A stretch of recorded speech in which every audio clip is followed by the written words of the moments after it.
ఈ నేపథ్యంలోనే ఈ కథను 3 భాగాలుగా రాజమౌళి తీర్చిదిద్దుతున్నాడని పలు కథనాలు చెప్తున్నాయి. ఈ క్రమంలోనే మొదటి భాగం పూర్తి కాగానే రెండవ భాగం షూటింగ్ చేస్తారా అనేది కొత్త ప్రశ్నగా మారింది. వెంటనే మహేష్ డేట్స్ ఇస్తాడా? వెకేషన్ పరిస్థితి ఏంటి? ప్రభాస్ తన 5 ఏళ్ల పీక్ కెరీర్ ని రాజమౌళికి సమర్పించుకున్నట్లు మహేష్ సమర్పించుకుంటాడా అనే ప్రశ్నలు లేవనెత్తుతున్నాయి. రాజమౌళి SSMB 29 కోసం నటీనటులు సాంకేతిక నిపుణులతో చిత్ర బృందం నాన్ డిస్క్లోజ్ అగ్రిమెంట్ చేయించినట్టు తెలుస్తుంది.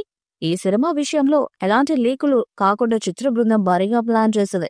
ఈ సినిమాని దుర్గా బ్యానర్ పై KL నారాయణ నిర్మిస్తున్నారు. SSMB 29 అనే వర్కింగ్ టైటిల్ తో రాబోతున్న ఈ సినిమాకు సంబంధించిన కొన్ని అప్డేట్స్ ఇప్పటికే సోషల్ మీడియాలో వైరల్ గా మారాయి. త్వరలోనే ఈ మూవీ రెగ్యులర్ షూటింగ్ ప్రారంభం కానుంది.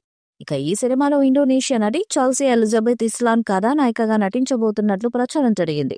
ఇప్పుడు global beauty Priyanka Chopra heroine గా ఫిక్స్ అయింది.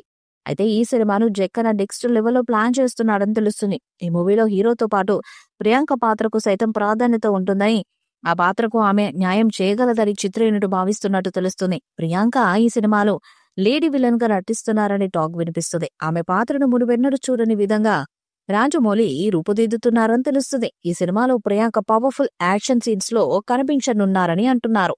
ఈ సినిమాలో కొన్ని సన్నివేశాలను కెన్యా అడవుల్లో చిత్రీకరించనున్నారు. మరి ఈ సినిమా ఎలాంటి రికార్డ్స్ ను క్రియేట్ చేస్తుందో చూడాలి. మోస్ట్ ప్రెస్టీజియస్ మూవీగా SSMB 29 సెట్స్ పైకి రానుంది. రాజమౌళి డైరెక్షన్ లో సూపర్ స్టార్ మహేష్ బాబు నటించనున్న ఈ సినిమా మహేష్ 29వ సినిమాగా తెరకెక్కనుంది. ఇక ఈ మూవీ మహేష్ కెరీర్ లోని కాదు, రాజమౌళి కెరీర్ లో కూడా అత్యంత భారీ బడ్జెట్ తో రూపొందించనున్నారని టాక్. ఇక ఈ సినిమాను పాన్ వరల్డ్ రేంజ్ లో తెరకెక్కించేందుకు ప్లాన్ చేస్తున్నారట మేకర్స్. జనవరి 2వ తేదీన ఈ మూవీకి సంబంధించిన పూజా కార్యక్రమాలను పూర్తి చేశారు.